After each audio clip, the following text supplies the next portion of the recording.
भक्तामर प्रणतमालिमणिप्रभाणा मुद्योतकं दलितपापतमोवितानं सम्यक् प्रणम्य जिनपादयुगं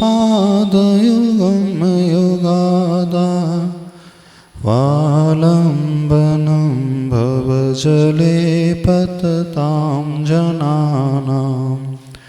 देवादिदेव श्री आदिनाथ भगवान की, देवादिदेव श्री पार्श्वनाथ भगवान की, पूज्याचार्य प्रवर श्रीमान तुंग स्वामी महाराज की, संत श्रोमणी आचार्य भगवान गुरुदेव श्री विद्यासागर जी महाराज की।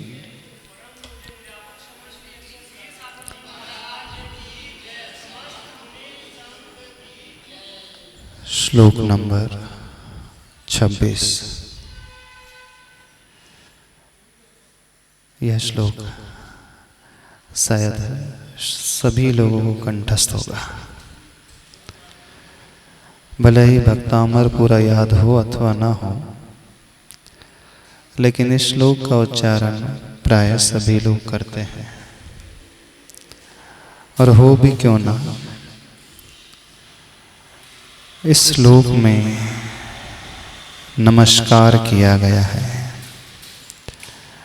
प्रत्येक चरण में प्रभु को प्रणाम किया गया है। सर्वप्रथम इसका उच्चारण कर ले। तोभ्यं नमस्ते भुवनार्तिहराय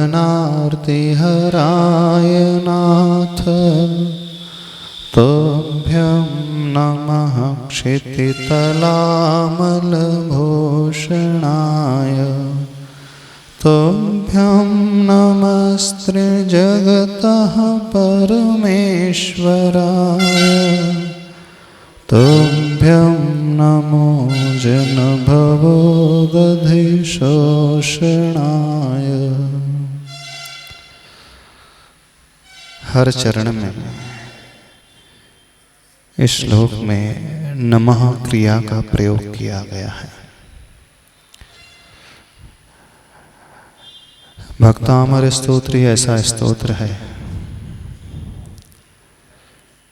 जो स्तुति परक स्तोत्र है। उसके एक श्लोक में 4 बार नमः क्रिया का प्रयोग किया गया हो। बहुत सारे स्तोत्र हैं आचार्य भगवंतों ने रचे हैं, प्रभु के गुणगान जिसमें गाए गए हैं। स्वयंभू स्तोत्र है, कल्याण मंदिर स्तोत्र है, एक ही भाव स्तोत्र है, विशापहार स्तोत्र है, चतुर्विंशति स्तव है स्तोत्र है। ये 5 स्तुति तो बड़ी फेमस है, जानते हो। इन 5 के नाम को तो सुना होगा। स्वयंभू स्तोत्र, कल्याण मंदिर स्तोत्र, भक्तामर स्तोत्र, एक ही भाव स्तोत्र, विशापहार स्तोत्र और एक चतुर्विंशति स्तोत्र भूपाल कवि का। ऐसे मिलाकर के स्वयंभू को यदि हम मिला ले तो 6 स्तोत्र हो जाते हैं। प्रचलन में 5 स्तोत्र आते हैं। स्वयंभू स्तोत्र तो चतुर्विंशति तीर्थंकरों की स्तुति है, 24 तीर्थंकर भगवान की स्तुति है। और वो चतुर्विंशति भूपाल कवि का भी, वो भी 24 भगवान की स्तुति वाला है। कल्याण मंदिर स्तोत्र पार्श्वनाथ भगवान की स्तुति की गई है मुख्य रूप से, शायद भूपाल कवि का है माना जाता है। कल्याण मंदिर में पार्श्वनाथ भगवान की स्तुति की है। भक्तामर स्तोत्र में मुख्यतया आदिनाथ भगवान की स्तुति की गई है। एक ही भाव स्तोत्र में जो है कुष्ठ रोग को मिटाने के लिए आचार्य वादिराज स्वामी जी के द्वारा स्तुति की गई है। भूपाल कवि एक ही चतुर्विंशति स्तव। और विशापहार स्तुति जो है धनंजय कवि के द्वारा की गई है। ऐसे 5-6 स्तोत्र हैं, लेकिन भक्तामर स्तोत्र ही ऐसा है जिसमें एक ऐसा श्लोक है, इनके चारों ही चरणों में नमः यह क्रिया का प्रयोग किया गया है। नमः का अर्थ है नमस्कार, प्रणाम। इतना ज़्यादा क्रिया का प्रयोग किसी अन्य जगह देखने में नहीं मिलता। गजब का चिंतन है आचार्य प्रवर मानतुंग स्वामी जी का। चाहते तो एक ही बार नमः शब्द का प्रयोग करते हैं और पूरा श्लोक रच देते हैं, लेकिन आचार्य भगवान को एक ही बार नमः क्रिया के प्रयोग में संतुष्टि नहीं हुई।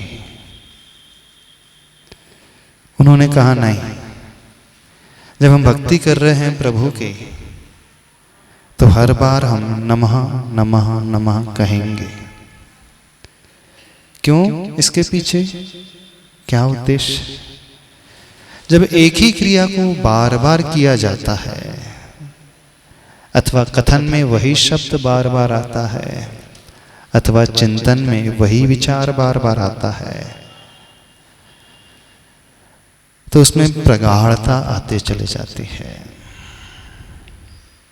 भावनाओं में और कुछ नहीं होता।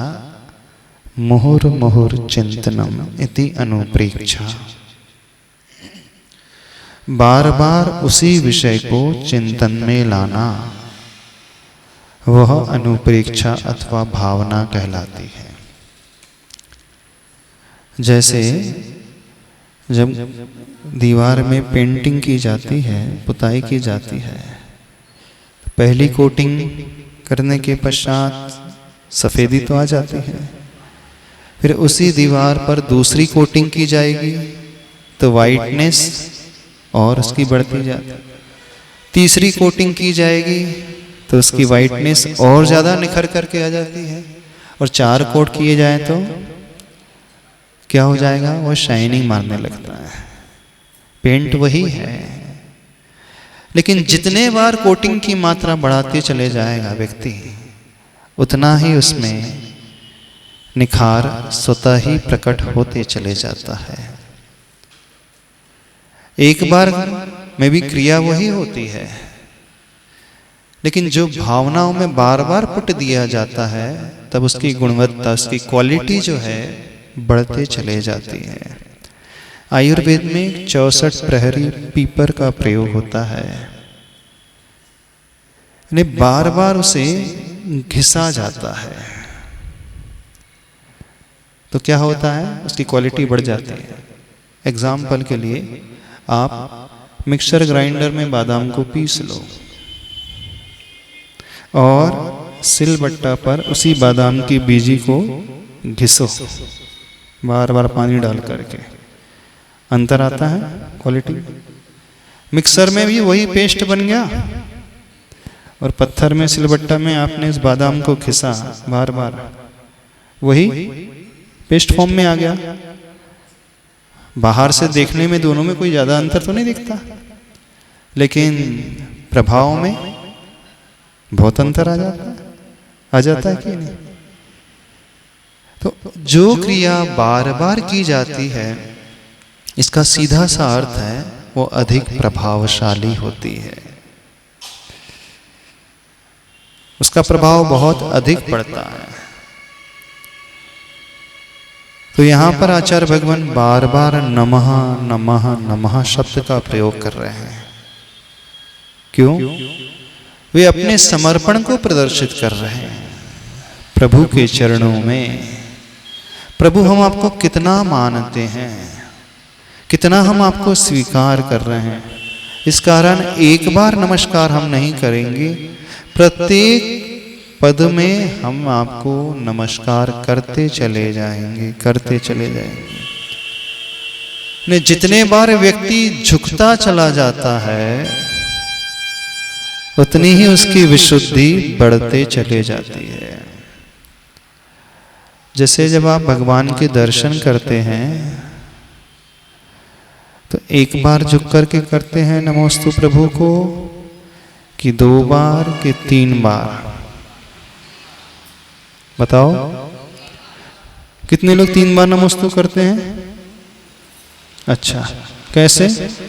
बैठे बैठे 1 2 3 ऐसा? तो पहले नमोस्तु किए, फिर खड़े हुए, फिर गवासन में बैठ करके नमोस्तु किए, फिर खड़े हुए, फिर तीसरी बार गवासन में बैठ करके नमोस्तु किए, फिर खड़े हुए। ऐसे नमोस्तु कितने लोग करते हैं? 3 बार गवासन में बैठ करके, 3 बार उठक बैठक लगा करके, मन से, वचन से और काय से। कितने लोग ऐसे 3 बार उठते हैं और 3 बार गवासन में बैठते हैं? हाँ हाँ, आप लोग भी 3 बार करते हैं। 1 बार गवासन में बैठ गए, नमोस्तु नमोस्तु, यानी उठेंगे नहीं 3 बार, उसी आसन में बैठ करके गर्दन 3 बार झुका लोगे। इतना ही करते हैं। ये थोड़ी आलस रहती है ना, कौन बार बार खड़े हो, पुनः बैठे, फिर खड़े हो। बोले इतने में तो हमारी कमर दर्द देने लगेगी। नहीं, प्रश्न कमर दर्द का है ही नहीं, प्रश्न उस भावना का है। हम कितने समर्पित हैं प्रभु के चरणों में। तो जो जितना अधिक समर्पित रहेगा प्रभु के चरणों में, वो उतना ही अधिक नमस्कार का प्रयोग करेगा इस श्लोक के चरणों में। तो आचार्य भगवान इस 26वें नंबर श्लोक के जो 4 चरण हैं, हर चरण में वो नमः नमः नमः कह रहे हैं। इसके रहस्य को पकड़ने की कोशिश करें। बहुत बड़ा रहस्य है इसके पीछे। पढ़ने में ज़्यादा कुछ प्रयास नहीं लगता है, पढ़ जाता है हर व्यक्ति यह श्लोक को, तुभ्यम नमस्ते भुवनार्ति हराय नाथ। लेकिन उस ओर ध्यान ही नहीं देता है कि क्यों आचार्य भगवान बार बार उस नमः क्रिया का प्रयोग कर रहे हैं। यानी कितने गहरे भाव हैं आचार्य परमेष्ठी के आदिनाथ भगवान के प्रति। और अपन लोग कैसे करते हैं? एक ही बार नमोस्तु कर लिए, भगवान बहुत है। चिट्ठी लिखते ना, थोड़ा लिखा अधिक समझना। तो पत्र लिखते हैं, क्या लिखते हैं? थोड़ा लिखा है, अब अधिक समझ लेना। आप तो समझदार हो, अर्थ निकाल लेना। हम ज़्यादा डिटेल में नहीं लिखते हैं, क्योंकि हम मानते हैं प्रभु आप सर्वज्ञ हैं। आप 3 लोक के नाथ हैं ही, आपके ज्ञान में तो सब कुछ झलक ही रहा है कि हमारी भक्ति कितनी है। हम आपके अलावा और कहीं जाते नहीं, कहीं भटकते नहीं, हम आपके ही चरणों में हमेशा आते हैं, नतमस्तक होते हैं, पूछते हैं। तो आप तो सब जानते ही, हमारे भाव को ही तो जानना है आपको। द्रव्य से क्या मतलब? हम एक बार झुक करके नमोस्तु करें, एक बार बैठ करके करें, 2 बार 3 बार करें, उससे कौन सा प्रयोजन सिद्ध होता है? तो आप लोगों का पूरा विश्वास है प्रभु के सर्वज्ञ पने पर, है ना?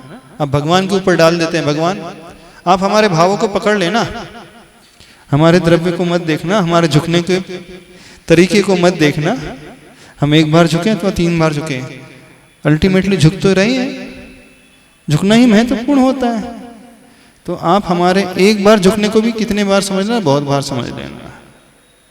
ऐसे होना नहीं, प्रभु के चरणों में बार बार झुको और गवासन में बैठ करके झुको। गवासन में ही अकेले नहीं, अंजलि जोड़ करके आगे हाथ फैला करके हमारा मस्तक जो है भू स्पर्श करे। मस्तक जो है इस अंजलि को नहीं, जमीन को स्पर्श करे, यानी और स्ट्रेच करके। हाँ, स्वास्थ्य साथ नहीं देता है। हाँ, यदि स्वास्थ्य संबंधी इशू है, आपको हड्डी में प्रॉब्लम है ना, किसी को रीढ़ की हड्डी में प्रॉब्लम होता है, किसी को सर्वाइकल का प्रॉब्लम होता है, L4 L5 में डिस्क में प्रॉब्लम है, सियाटिक नर्व का प्रॉब्लम है, साइटिका का रोग हो जाता है कि नहीं? किसी को स्पॉन्डोलाइसिस हो जाता है तो वो बोलता है कि देखो मैं तो वैसे ही जमीन में नहीं बैठ पा रहा हूँ, मुझे कुर्सी चाहिए, स्टूल चाहिए। अब ऐसी स्थिति हमारी हो गई है, अब हम आपसे कह रहे हैं 3 बार झुक करके नमोस्तु करना, थोड़ा ज़्यादा खींचतान हो जाएगा। ऐसा नहीं, यदि आप स्वस्थ हैं और भविष्य में बीमार नहीं पड़ना चाहते हैं, चलो अब आपको लालच दे देते हैं। शारीरिक स्वास्थ्य को बरकरार रखना चाहते हो और ये चाहते हो हमें कमर दर्द की बीमारी ना हो, घुटनों की बीमारी ना हो और सर्वाइकल का पेन ना हो, जो स्पाइनल कॉर्ड है वो व्यवस्थित बना रहे, तो जितने अधिक झुकोगे उतने ही अधिक पुण्य को कमाओगे और कम झुकोगे तो कम पुण्य प्राप्त होगा। दूसरी बात, जो झुकता है उससे उसका शारीरिक व्यायाम भी हो जाता है, एक्सरसाइज भी हो जाता है। जब पुराने ज़माने में घर में महिला वर्ग रहता था, वो अपने हाथों से चक्की में गेहूँ पीसती थी, चक्की चलाती थी कि नहीं? स्वयं कुएं से जाकर के पानी खींचती थी। तो चक्की चलाने में, कुएं से पानी खींचने में अथवा हैंडपंप का यूज़ करने में पूरी बॉडी की एक्सरसाइज हो जाती थी। कमर की भी एक्सरसाइज हो जाती थी, शोल्डर की भी एक्सरसाइज हो जाती थी और नेक की भी एक्सरसाइज हो जाती थी, तो वो बीमार कम पड़ती थी। पुरानी जो माताएं हैं उनको परेशानी नहीं होती, आज की बहुओं को ज़्यादा परेशानी होती है। क्यों? कि वो चक्की नहीं चलाती, अब चक्की चलाने वाली एक्सरसाइज करती है। डॉक्टर ने बोला चक्की चलाने वाली एक्सरसाइज करो है ना, अथवा साइकिलिंग वाली एक्सरसाइज करो, जो कि आपको कमर का प्रॉब्लम हो गया है। तो डॉक्टर के कहने पर आप वो एक्सरसाइज करने लगोगे, वो आसन लगाने लगोगे, और जो पहले के लोग स्वयं स्वतः ही करते थे तो स्वस्थ रहते थे। तो डॉक्टर के कहने पे करोगे तो उसमें कोई धर्म ध्यान नहीं। डॉक्टर के कहने में आप बार बार झुकोगे, सूर्य नमस्कार आदि आसन लगाते रहोगे, उसमें कोई पुण्य नहीं लगेगा। और यहाँ भक्ति से प्रेरित होकर के प्रभु के चरणों में उठक बैठक करोगे। 3 बार यदि एक बेदी में झुक गए, 3 बेदी है तो 9 बार झुकना तो हो गया, तो आपकी एक्सरसाइज वैसी हो गई। कमर भी फिट, शरीर भी फिट और आत्मा भी फिट, और 24 ही तो है ऊपर। हाँ 24 ही है ना। हाँ, तो वैसे ही आप मॉर्निंग वॉक के लिए जाते हो, इससे अच्छा यहीं पे हो गया। अब इसमें आप जितना झुकोगे, जितना समय दोगे, उतना अधिक पुण्य मिलेगा। और मॉर्निंग वॉक के लिए, इवनिंग वॉक के लिए जाओगे, एक्सरसाइज करोगे, वो सिर्फ और सिर्फ आर्त ध्यान। आर्त ध्यान है वो। कौन सा आर्त ध्यान हो गया?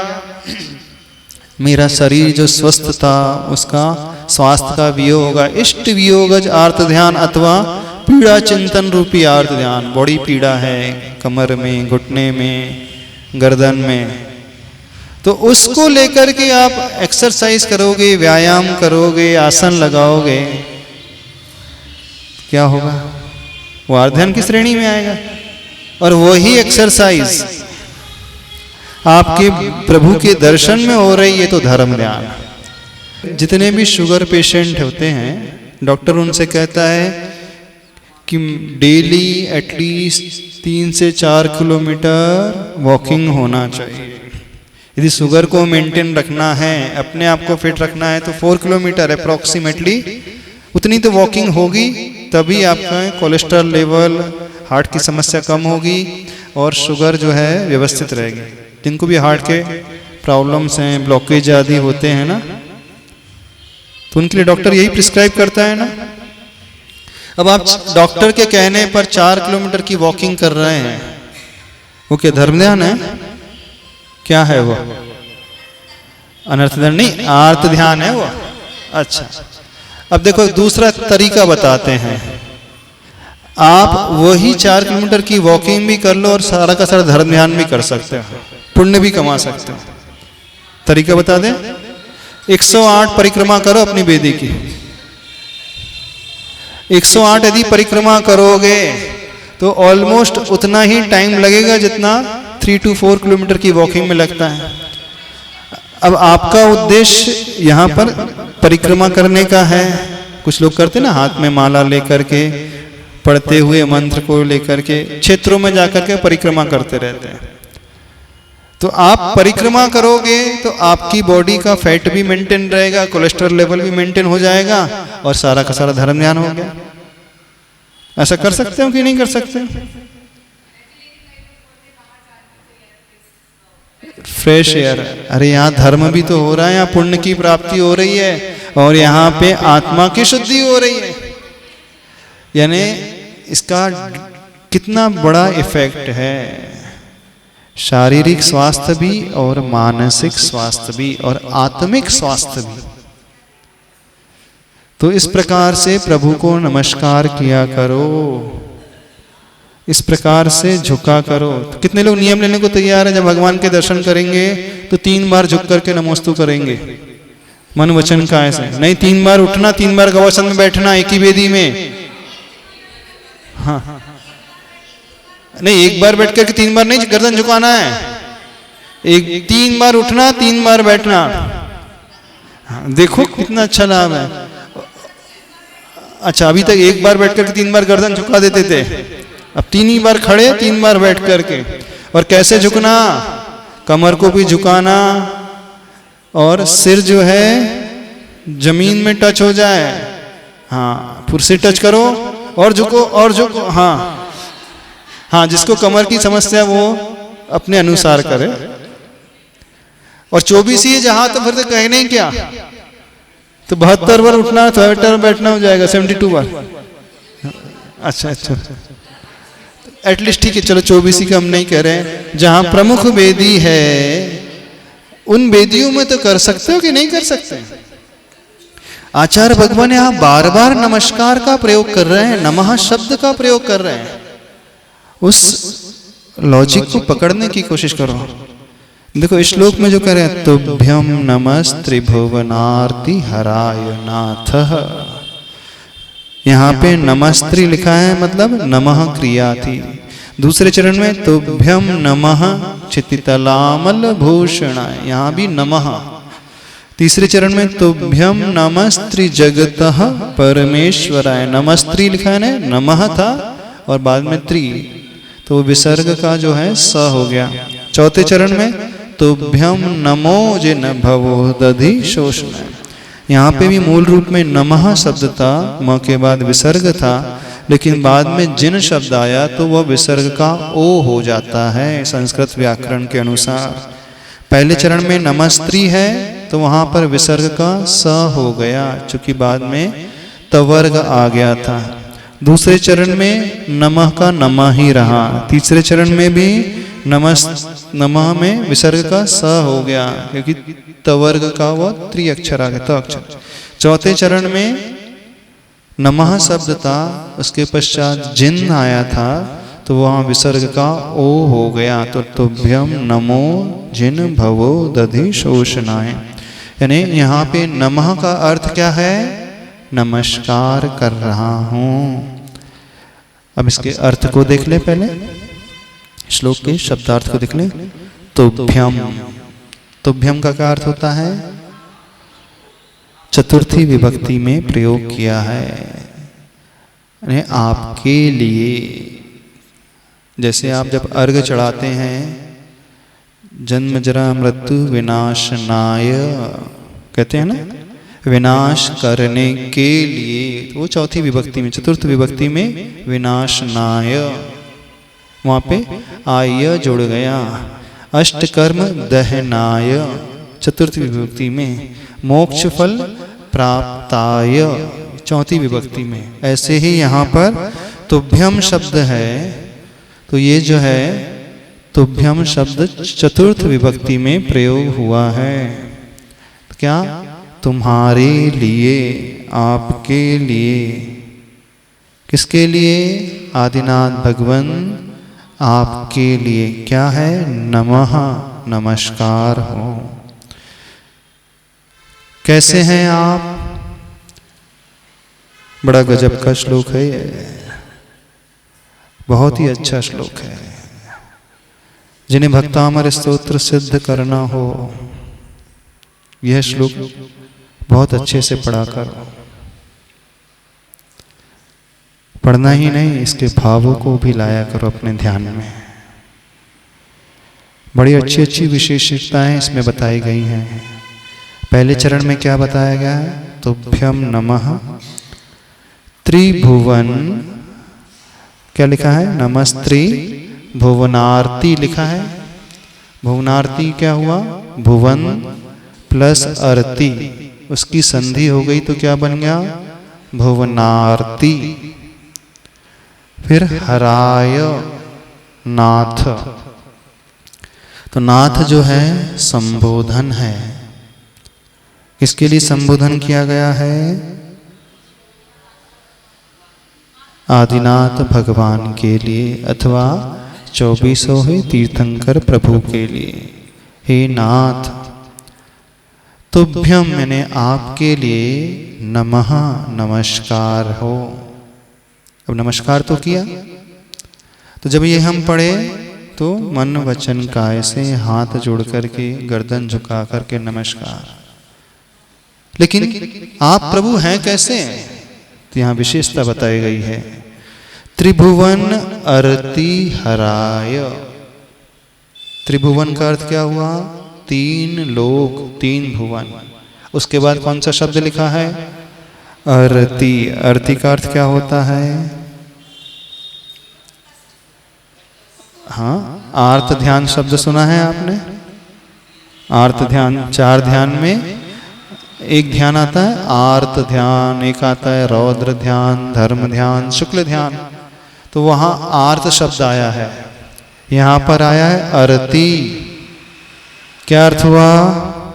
आरती का अर्थ पीड़ा, कष्ट, दुख। तो प्रभु आप कैसे हैं? 3 भुवन के अर्ति के लिए, पीड़ा के लिए हरण करने वाले हैं, नष्ट करने वाले हैं। जिन्हें बहुत ज्यादा पीड़ा है, शारीरिक पीड़ा हो अथवा मानसिक पीड़ा हो, आप उस पीड़ा को, उस दुख को नाश करने के लिए क्या क्या प्रयोग करते हो? डॉक्टर के पास जाते हो, पेन किलर लेते हो, दवाई लेते हो। डॉक्टर के पास जाओ, उसके लिए निषेध नहीं कर रहे हैं। डॉक्टर जो औषधि देगा, दवाई देगा, वो तो अपना काम करेगी, लेकिन साथ में प्रभु भक्ति का आलम्बन लो। तो प्रभु भक्ति में इस चरण को जब पढ़ोगे तो यह सोच करके पढ़ना है, प्रभु आप कैसे हैं? तीनों भुवन में यानी तीनों ही लोक में जितने भी कष्ट हैं उसको हरने वाले हैं। अब लोक का कष्ट हरने का अभिप्राय क्या हुआ? तीनों ही लोक में रहने वाले जो जीव हैं, प्राणी हैं, जितने भी दुखी जीव हैं, उनके कष्ट हरने वाले हैं। जब आप प्रभु को नमस्कार करते हो, ये श्लोक बोलते हो, कितने लोगों के मन में ये भाव आता है? ये चरण बोलते, प्रथम चरण बोलते हैं त्रिभुवनार्ति हराय नाथ। आता त्रिभुवन अर्ति हराय नाथ, कितने लोगों के मन में आता है? हे भगवान आप तीनों लोक के जीवों के दुखों को नष्ट करने वाले, हरने वाले। आता? शायद ही लोगों के मन में आता। जब ये भाव ही नहीं आ रहा है तो हमारे दुख दूर कैसे होंगे? अब देखना, यहां दुख दूर हो जाए इसलिए भक्तामृत स्तोत्र नहीं पढ़ रहे हैं, नहीं तो आप उसका दूसरा अर्थ लगा लो। हाँ, महाराज जी ने कहा है जब जब शरीर में कष्ट हो और उस कष्ट को नष्ट करना हो, कष्ट मिटाना हो, दुख मिटाना है तो क्या करना चाहिए? भक्तामृत स्तोत्र का 26वां श्लोक पढ़ना चाहिए। तो आप लोग क्यों पढ़ रहे हो? बीमारी हो गई है इसलिए 21 दिन का हम पाठ कर रहे हैं और जल लगा रहे हैं, जल पी रहे हैं। आजकल बहुत प्रचलन में आ गया है।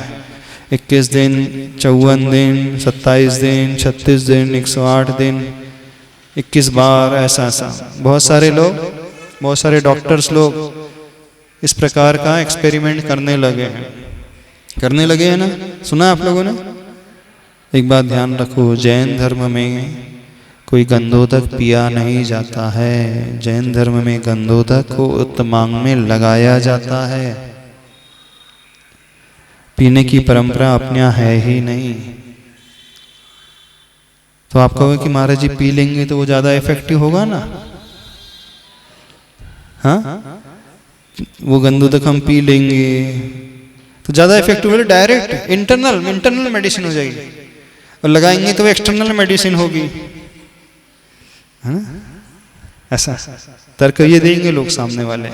देखो, दो प्रकार की दवाई होती हैं, एक इंटरनली ली जाती है और एक एक्सटर्नल ली जाती है। जैसे लोकल एप्लीकेशन किए जाते हैं, कोई ट्यूब है, ऑइंटमेंट है, ऑयल है, स्प्रे है, आप बाहर से लगा लेते हैं तो ज़्यादा इफेक्टिव होता है कि इंटरनल मेडिसिन ज़्यादा इफेक्टिव होती है? डॉक्टर क्या कहेगा, एक्सटर्नल ज़्यादा इफेक्टिव कि इंटरनल ज़्यादा? तो गंधोदक लगाना ज़्यादा फायदे का सौदा है कि पीना ज़्यादा अच्छा है? अब देखो, सिद्ध वो कर देंगे, हम भी सिद्ध कर देंगे? नहीं, हमारे यहाँ गंधोदक को स्पर्श ही कर लो तो वो सारे के सारे रोग दूर हो जाते हैं। आंखों में नहीं, उत्तमांग में लगाने के लिए कहा है, यानी शरीर के उन अंगों में जहां से मल पैदा नहीं है। अब आंखों से तो मल होते हैं, नौ द्वार में एक दो द्वार जो हैं आंख भी आते हैं ना। तो आचार्य को देखना, कभी जब आचार्य के लिए गंधोदक दिया जाता है तो आचार्य इस गंधोदक को कहाँ लगाते हैं? ऐसा लगाते हैं, मस्तिष्क में, माथे में, उत्तमांग में। आचार्य कभी आंखों में लगाते देखा आपने? नहीं देखा। तो जो उत्तम वस्तु होती है उसे उत्तम स्थान पर धारण किया जाता है, बालों में नहीं, सिर में। अच्छा, जिसके बाल नहीं है, जिसके बाल है उसके बालों में रह जाएगा? ऐसा नहीं, नहीं पहुंच जाएगा, कोई बाधा नहीं। सही तो है, माथे के यहां से लेगा क्या? जैसे आप मांग भरते हैं तो कहां भरते हैं? बालों में भरते हैं। हाँ, वहां स्थान रहता है कि नहीं मांग भरने का, कि बालों में मांग डाल देते? हाँ, तो सिर में लगा लो, कोई बाधा नहीं है, उत्तमांग में धारण करना चाहिए। तो ये पीने वाली गंधोदक को पीने वाली परंपरा अथवा भक्तामर का श्लोक पढ़ करके 21 बार मंत्रित करके पीना नहीं है, अपने बताया है, अपने छिड़कने से ही, उत्तमांग में धारण करने से ही वो लाभ हो जाता है। तो हम जो बात कह रहे थे अब उसे समझने की कोशिश करना। हम आपसे ये नहीं कह रहे हैं कि जब जब आपको शरीर में दुख पैदा हो जाए, पीड़ा पैदा हो जाए, दर्द पैदा होने लगे तो उस दर्द को ठीक करने के लिए श्लोक पढ़ना। हम क्या कह रहे हैं, जब जब दर्द हो पैदा, पीड़ा पैदा हो, तब तब यह श्लोक पढ़ना, हम ये कह रहे हैं। लेकिन दर्द ठीक हो जाए इसलिए नहीं पढ़ना। कष्ट में प्रभु की भक्ति करना और कष्ट निवारण करने के लिए प्रभु की भक्ति करना, दोनों में जमीन आसमान का अंतर होता है। जब जब शरीर में कष्ट आए, मन में कष्ट आए, परिवार में कष्ट आए, प्रतिकूलता बहुत अधिक घेरने लगे, 20 साल निकल गए हैं, प्रतिकूलता दूर हो नहीं रही है, आर्थिक समस्याएं सुलझ नहीं रही हैं, संबंध जो हैं सुधर नहीं रहे हैं, मानसिक तनाव बहुत है, उस समय आपसे कहा जाता है कि भक्ति करो।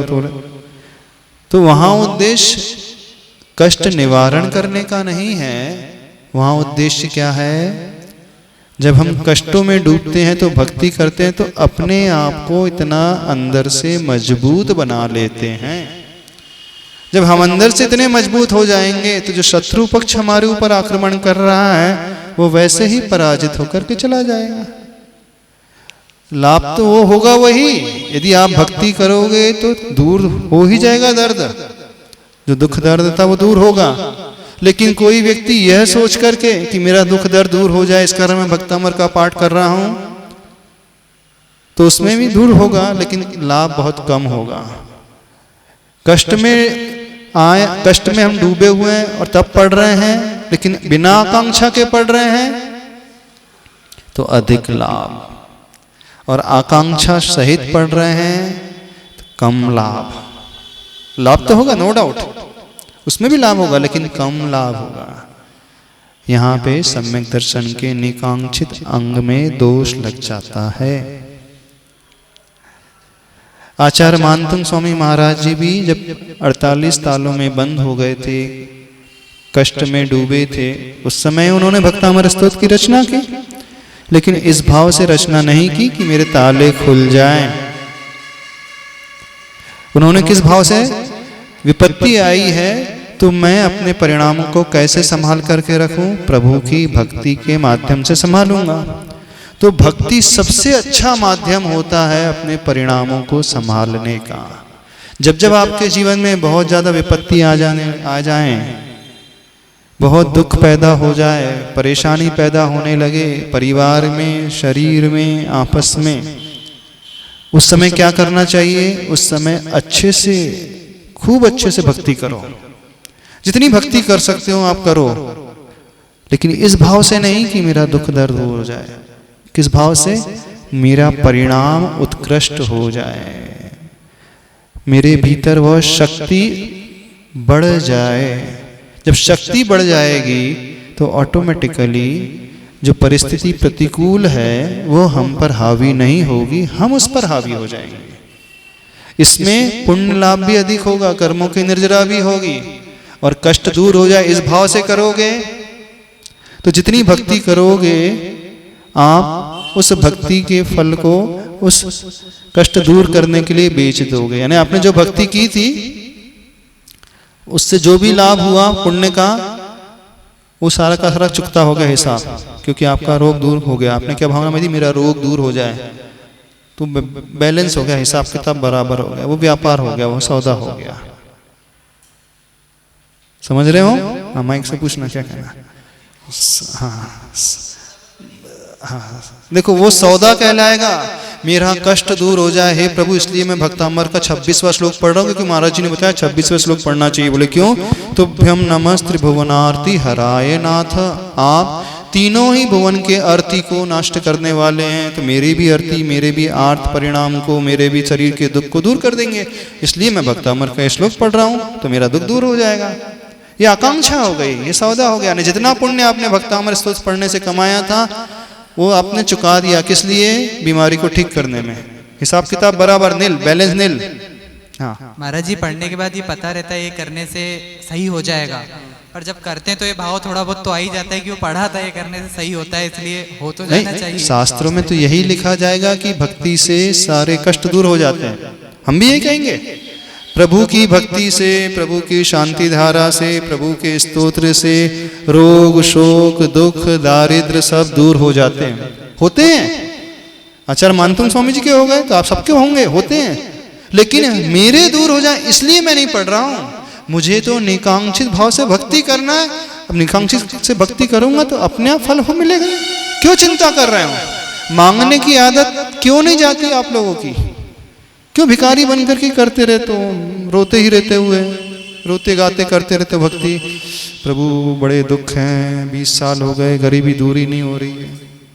अच्छा, आपने इतना रोया प्रभु चरणों में तो गरीबी दूर हो गई आपकी? रोग दूर हो गया आपका? नहीं हुआ ना? अब थोड़ा तरीका को बदल करके देखो। कोई आकांक्षा नहीं रखना, बस भक्ति करना है मुझे। तो फिर आप बोलोगे तो भक्ति मैं क्यों कर रहा हूं? बोले ये तो ऐसा हुआ, ऐसा कान पकड़ा जा रहा है, हाथ घुमा करके कान पकड़ना, अथवा ऐसा खाया जा रहा है। महाराज जी एक दूसरा तरीका बता रहे हैं, ऐसा घुमा करके, द्राविड़ी प्राणायाम करके। नहीं, दोनों में बहुत अंतर है।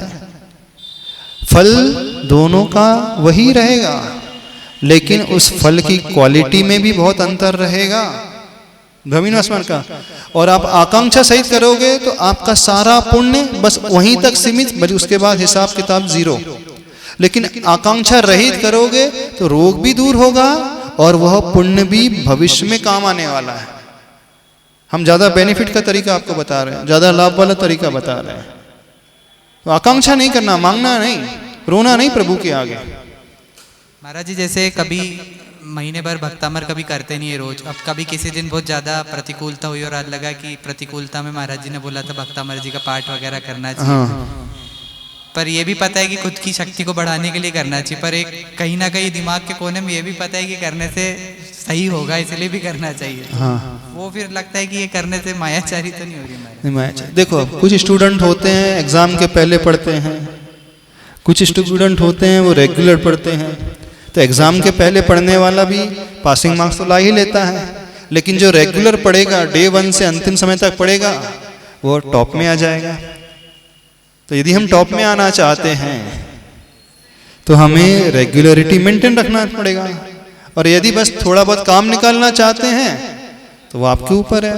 एग्ज़ाम के समय पढ़ाई करो, दुख दर्द आए तब आप पढ़ो, लेकिन जो ऐसा करेगा कि नहीं हमेशा से पढ़ाई करते रहेगा, तो पहले से इतना स्ट्रांग हो जाएगा कि वो दुख दर्द आएगा भी, हम नहीं कह रहे दुख दर्द नहीं आएगा, आएगा, लेकिन उसकी शक्ति पहले से इतनी बड़ी है कि वह दुख दर्द उसके सामने बहुत निग्लिजिबल रहेगा, कम लगेगा उसे।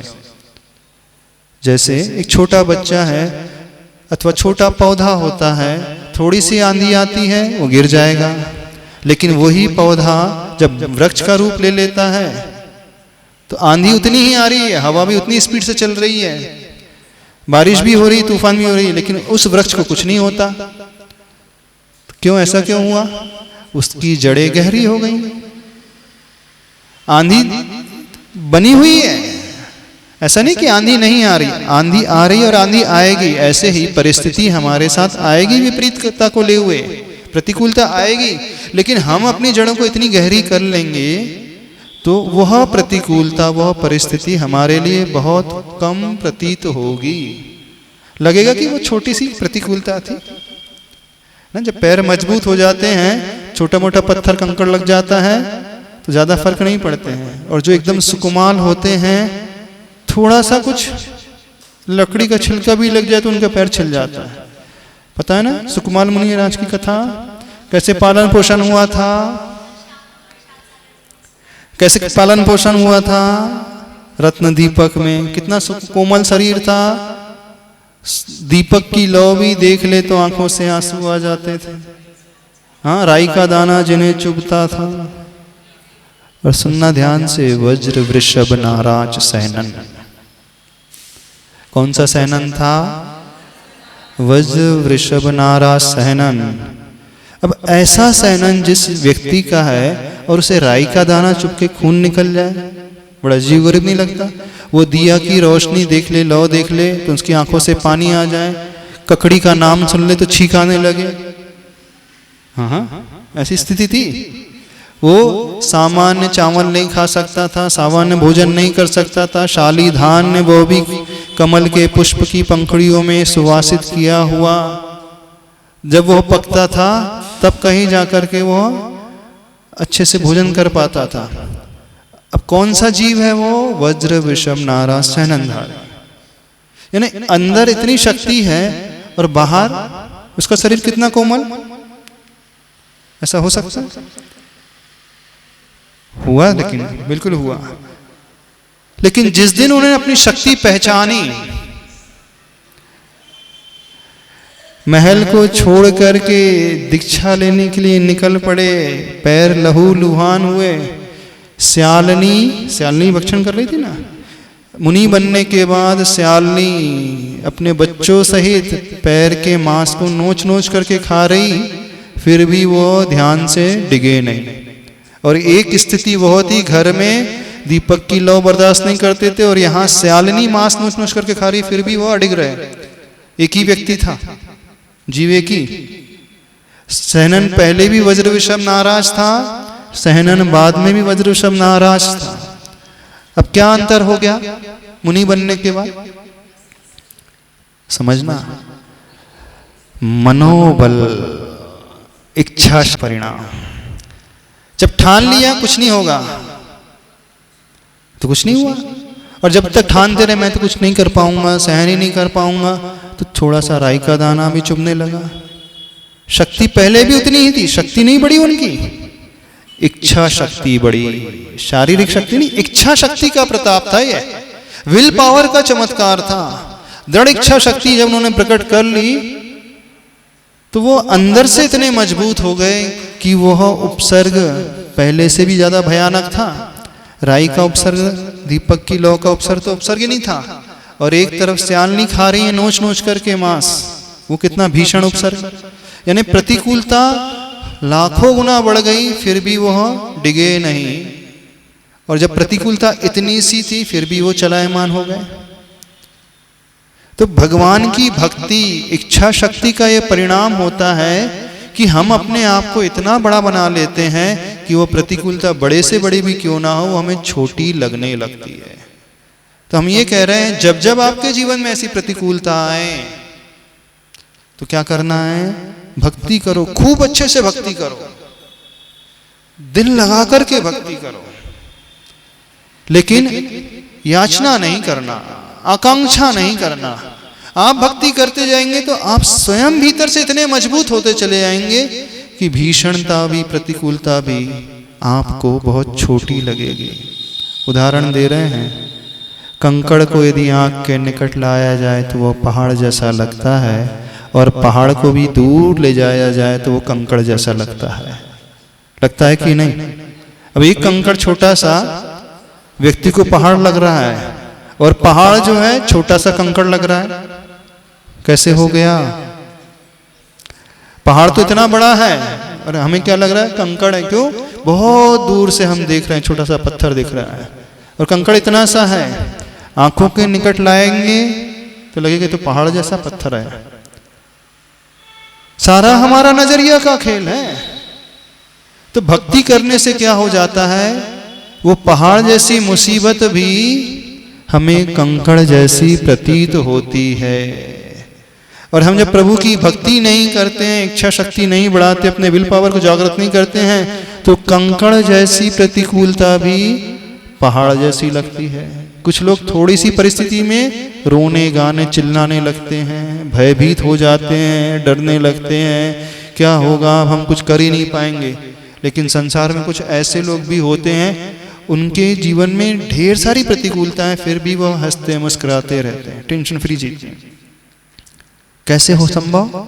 बस इसी का चमत्कार। तो भक्ति ऐसे करना, इस निकांक्षित भाव से करोगे तो आपको क्या लाभ होगा? पहाड़ जैसी मुसीबत भी आपको बहुत कंकड़ जैसी प्रतीत होने लगेगी। क्यों? क्योंकि आप स्वयं इतने बड़े हो जाओगे, अंदर से, मन से, आत्मा से। तो बाहर कुछ भी क्यों ना होते रहे, वो हम पर ज्यादा इफेक्ट नहीं कर पाएगी, इफेक्ट नहीं डाल पाएगी। तो भक्ति का ये लाभ है, इस भाव से करोगे और आप आकांक्षा सहित करोगे, मेरा शरीर का रोग दूर हो जाए, कमर दर्द दूर हो जाए, घुटने का दर्द दूर हो जाए, बैठते नहीं बन रहा है, कितने साल हो गए, डॉक्टर ने बोल दिया घुटना बदलना है, अब कैसा होगा, ऐसा होगा, वैसा होगा, विकल्प पे विकल्प चले जा रहे हैं। भक्ति भी किए जा रहे हैं और रोते भी जा रहे हैं, भगवान अब तो घुटना ठीक हो जाए, थोड़ा सा लाभ होगा और सारी भक्ति गई आपकी पानी में। हाँ, क्या पूछना है? महाराज जी, आपने कहा कि भक्ति भक्त बन के करें, समर्पण भाव से करें, भिखारी बन के ना आए। तो फिर क्या हमें वो स्तुतियाँ पढ़नी चाहिए जिनमें कि मतलब भगवान ऐसा कर दीजिए, इनका आपने ये सुधारा तो हमारा भी सुधारिए, जैसे दुख हरण या संकट मोचन विनती जो होते हैं, तो वो पढ़ना चाहिए? उनमें तो यही भाव आता है कि आपने इनका सुधारा तो हमारा भी करिए, हमारा भी ये करिए। तो फिर ये ऐसी भक्ति नहीं पढ़ना चाहिए। आचार्यों के जितने भी स्तोत्र हैं, आचार्य भगवान ने कहीं पे भी याचना नहीं की है। चाहे वह कल्याण मंदिर स्तोत्र उठा करके देखो, चाहे भक्तामर स्तोत्र हो, चाहे स्वयंभू स्तोत्र हो, चाहे एक ही भाव स्तोत्र हो, कहीं पर भी ये तो पंडितों की भाषा है। भगवान मेरा ये कर दो, कर दो। अब देखना, पंडित लोग जो कुछ पंडित ऐसे बोलते हैं कर दो, ये ठीक नहीं। अब कुछ ऐसे तरीका है, भगवान की भक्ति से ये सब होता है। भगवान पालन करने वाले हैं, भगवान रक्षा करने वाले, ये सही है, लेकिन मेरी रक्षा कर दो, ये गलत है। भगवान मुझे बचाने वाले हैं, ये सही है, मुझे बचा लो, ये गलत है। क्योंकि भगवान की भक्ति से ही हम बचते हैं, भगवान की भक्ति से हमारी रक्षा होती है, भगवान की भक्ति से हमारे कष्ट दूर होते हैं। हम क्या कह रहे हैं? तो फिर बोलते थे महाराज जी, रक्ष रक्ष जिनेश्वर। हाँ, तो प्रभु रक्षा कीजिए, प्रभु रक्षा कीजिए। कथनचित भक्ति में वो भक्ति के आवाज में ऐसे कह दे तो भी थोड़ा चल जाएगा। लेकिन हम क्या कह रहे हैं, हम जो भी भक्ति कर रहे हैं, आचार्य भगवान ने भक्ति के लिए जो भी लिखी है वो ये लिखा है, प्रभु की भक्ति से रक्षा हो जाती है, प्रभु की भक्ति से विष भी जो है अमृत बन जाता है, सर्प भी जो है फूल माला बन जाती है, अग्नि भी जो है जल बन जाती है, बिल्कुल सही है। लेकिन प्रभु मेरी अग्नि जल बन जाए, ये गलत है। मेरा सर्प जो है फूल माला बन जाए, मेरा शरीर का जहर जो है अमृत रूप में परिवर्तित हो जाए, ये गलत है। दोनों में बहुत अंतर है। वहां प्रभु की विशेषता का प्रभाव बताया जा रहा है, प्रभु का महात्म्य दिखाया जा रहा है कि प्रभु में इतना महात्म्य है, जो उनकी भक्ति करता है उसके सारे कष्ट दूर हो जाते हैं। लेकिन यहाँ क्या किया जा रहा है, भगवान मेरे कष्ट दूर हो जाए, दूर हो जाए, दूर हो जाए, ये गलत है। दोनों में बहुत अंतर है। प्रथमान्यों में जहां भी कहा जाएगा भुक्ति मुक्ति प्रदानम, भुक्ति भी देने वाली है और मुक्ति भी देने वाली है, भोगोपभोग की सामग्री भी देने वाली है, मुक्ति भी देने वाली है, न कि मुझे भोग मिल जाए। याचना करना नहीं भगवान से, हाँ भगवान की भक्ति से सब मिलेगा। मिलता कैसे? हम इतने मजबूत हो जाते हैं भगवान की भक्ति से कि वो परिस्थिति हमारे लिए कोई फर्क नहीं करती पैदा। तो ऐसे विधान भी नहीं करना चाहिए हम भाव लाने की, तो ऐसे विधान करो ना जो आचार्यों के लिखे हुए हैं। हाँ, आचार्यों की भक्ति सबसे ज्यादा प्रचलन में शांति विधान है जो पुराना वाला। हाँ, तो उसमें तो बहुत सारे नहीं, याचना नहीं की गई कहीं पे भी। उसमें भगवान का महत्व बताया है कि भगवान की भक्ति हाँ, से ये तो बताया उसमें। हाँ, उसमें जो याचना की है सुगंधित शरीर प्राप्त है, हाँ, ये समीचीन याचना है। ये समीचीन याचना है। सुगंधित शरीर किसका होता है? तीर्थंकरों का। यानी कि मैं भक्ति कर रहा हूँ शांतिनाथ भगवान, तो मुझे तीर्थंकर जैसा शरीर मिल जाए। वहाँ लौकिक सुख की आकांक्षा नहीं है, सांसारिक वैभव की आकांक्षा नहीं है। कौन सा शरीर चाहिए? सुगंधित शरीर। सुगंधित शरीर से उसी भव से कल्याण होता है, इसलिए वो आकांक्षा की गई है। वहाँ ये नहीं आकांक्षा की है मेरे लिए कार मिल जाए, बंगला मिल जाए, स्वर्ग का पद मिल जाए, इंद्र का पद मिल जाए, नहीं कहा। वहाँ पे जहाँ भी आकांक्षा गई है तो भगवान जैसे अष्टप्रातिहार मिल जाए, ये कही है। हाँ, तो ये तो मांगना चाहिए, इसमें कोई, हम भी मांगते हैं जिन गुण संपत्ति हो मज्जम। हम क्या कह रहे हैं? आचार्य कुन कुन भगवान ने कहा है, दुख खो कम खो बोही लाओ सुगई गमनम समाही मरणम जिन गुण संपत्ति हो मज्जम। अंत में क्या है?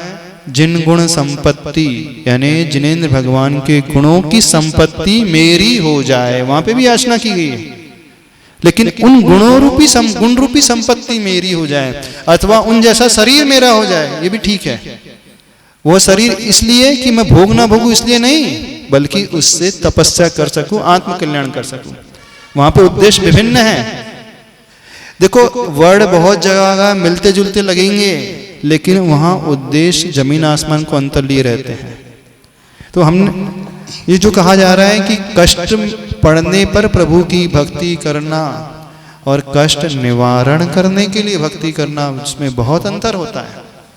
तो जब जब जीवन में कष्ट आए, करना तो भक्ति ही है, लेकिन मेरा कष्ट दूर हो जाए इस भावना से नहीं करना। जब हम भक्ति करेंगे तो अपने आप दूर होगा। क्यों? आपको विश्वास नहीं भगवान पर, तो मांगते क्यों आप लोग? मांगा उसी से जाता है जिस पर विश्वास नहीं होता। समझना, जिस पर पूरा विश्वास होता है उससे कभी मांगा नहीं जाता। मान लीजिए कोई लेबर है, वो दिन भर कार्य कर रहा है, मेहनत कर रहा है 10 से 12 घंटा, तो जब वो जाता है तो हाथ थोड़ी फैलाता है मालिक के आगे कि मैंने काम किया है तो मैं डिजर्व करता हूँ। डिजर्व देन डिजायर, क्या कहा? Deserve then desire, deserve then desire, but if you deserve you don't have to desire. हमने 3 चीज कही। क्या कहा? Deserve, then THAN desire. Desire करने से अच्छा है डिजर्व करो, योग्यता पैदा करो। दूसरी कही डिजर्व देन डिजायर, THEN, पहले डिजर्व करो फिर इच्छा करो। लेकिन तीसरी बात, if you deserve you don't have to desire. यदि हम डिजर्व करते हैं तो हमको डिजायर की इच्छा ही नहीं, डिजायर की आवश्यकता ही नहीं। इन्हें योग्यता आ गई है तो फिर क्यों हम इच्छा करें? इच्छा वही करता है जो योग्यता से कंगाल होता है। मांगता वही है जो योग्यता से हीन होता है। क्यों हम मांगे? हम डिजर्व करें ना। हम भक्ति करेंगे तो अपने आप डिजर्व करेंगे, सब कुछ मिलेगा। हम क्यों याचना करने बैठ जाते हैं, इच्छा करने बैठ जाते हैं, मुझे ये मिल जाए, मेरा कष्ट दूर हो जाए, रोग दूर हो जाए, गरीबी दूर हो जाए, ये हो जाए, फलाना हो जाए, बेटी की शादी हो जाए, बेटा आ जाए, बहू आ जाए, पोता हो जाए, पोती हो जाए, दुकान आ जाए, मकान आ जाए, नौकरी आ जाए। क्यों मांगते हो? नहीं, वैसे तो नहीं मांगते। जब 32 साल का होता तभी मांगते हैं बहू को, वैसे नहीं मांगते। 18 साल में कौन मांगेगा बहू के लिए? जब 32 साल तक शादी नहीं हुई तभी तो मांगता है वो। ऐसी होता है कि नहीं? पूछ लो जिनके बेटों की शादी नहीं हुई, 30 साल के हो गए, अब वो कहते हैं भगवान अब तो बहू आ जाए। उदाहरण दे रहे हैं। जो टैलेंटेड होता है, योग्यता रखता है, तो उसे जॉब मिल ही जाएगा, वो थोड़ी भीख मांगेगा। मैं इतना डिजर्व करता हूँ, योग्यता है मेरे पास, मैं आपके आगे हाथ क्यों फैलाऊं?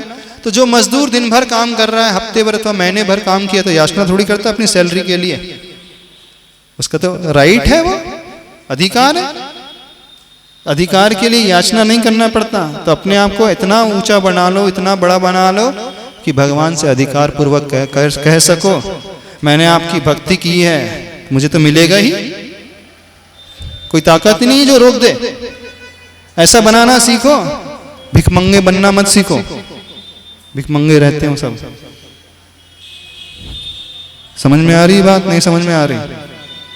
हाँ, आ रही है?